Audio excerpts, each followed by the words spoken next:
I'm going to give you some of the secrets about how we make you buy what we want you to buy. So as a marketer, when I'm first giving you a product, what's my job? Well, my job is to make you want it, to crave it, to need it, to think that it is the best innovation in food since sliced bread. But how do we do it? Well, I'm going to give you a really big example later that I'm going to break right down for you. But let's just start by looking at a few fun little things. So here we have Shreddies, an old favourite, been around for years, very popular in the UK and Canada.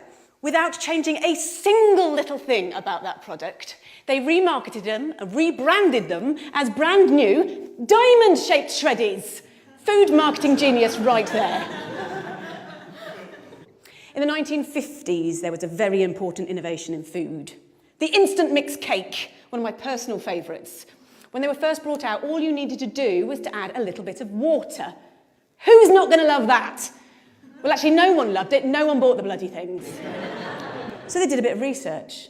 And what they found was that the main consumer, the target consumer, the housewife, felt that it was cheating.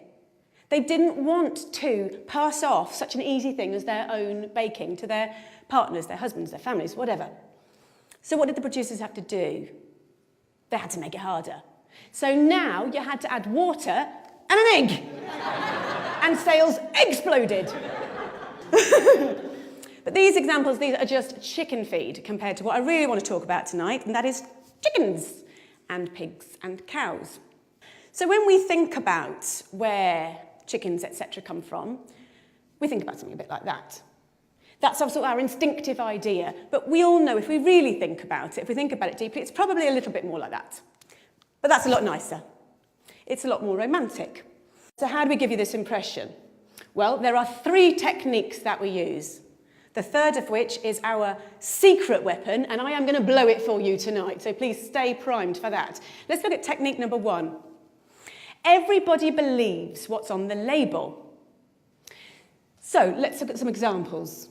Some of my favourites, some of the ones I use all the time. I'll use farm fresh. I'll use 100% natural. I'll use butcher's choice. But what does that really actually mean? Well, truthfully, it doesn't mean very much. If we see that on the label, we feel a bit more confident. But let's have a look at what a farm really looks like. It probably looks like that. Now, this is a concentrated animal feeding operation. I'm going to run that past you again. It's a concentrated animal feeding operation. That's not going to look great on a label. Hence, we use farm fresh. Innovation number 2. This is what we use. We focus on progress. Intensive farming was born out of necessity. At the end of the Second World War, resources were extremely tight. Farming had to be by necessity very, very economical. And we've learnt from that, and we've built from that, and we're able to now raise more and more animals in smaller and smaller spaces. So we've got extremely good at it. If we looked at a room of about this size, and this were turned into a chicken barn, it's a 100-seat theatre, how many chickens could we probably fit in this room now? I'm going to say about 4,000. It's pretty impressive, isn't it? It'd probably look a little bit like that. Now, the public aren't going to be massively keen on that idea, and it's my job to make them feel a little bit better about it. So how do I do it?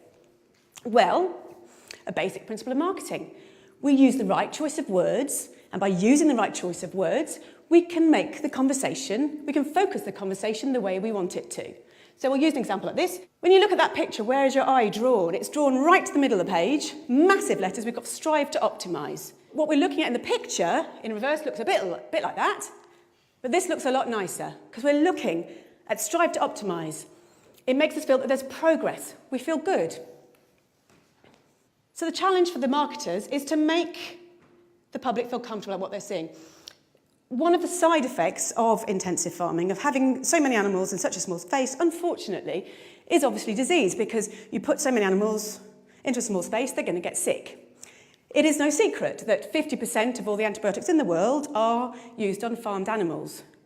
So how do we make the public feel okay with this? How does that happen? My job. How do I do it? I use the language of innovation. So we're going back to our old friends at porkcares.org. And what they do is they say, as farming has become more efficient, veterinarians have incorporated new technologies and methods into practice. This makes us feel good. This is positive. Yeah? This is progress. And when we're then marketing to future consumers, we would perhaps use something like this. This is a colouring book. Pigs and pork. It's absolutely gorgeous. And what we're doing here is we're getting the children to focus on the fact that we're using innovation. So by bringing the pigs out from the muddy fields and into the clean barns, we're taking them away from all that nasty, dirty mud and all the diseases that are lurking there within. Positive. So onto our secret weapon. This is what we really need to focus on. So these two techniques alone, they are not going to work. We need a secret weapon, number 3. It is actually in this room right now. Secret weapon! It is you. So how do we do it? When you're in the supermarket, you don't want to think about where those products have come from. You don't want to think about how those animals have been reared, how they've been treated. The power of willful ignorance cannot be overstated. This is systemised cruelty on a massive scale, and we only get away with it because everyone is prepared to look the other way. Thank you.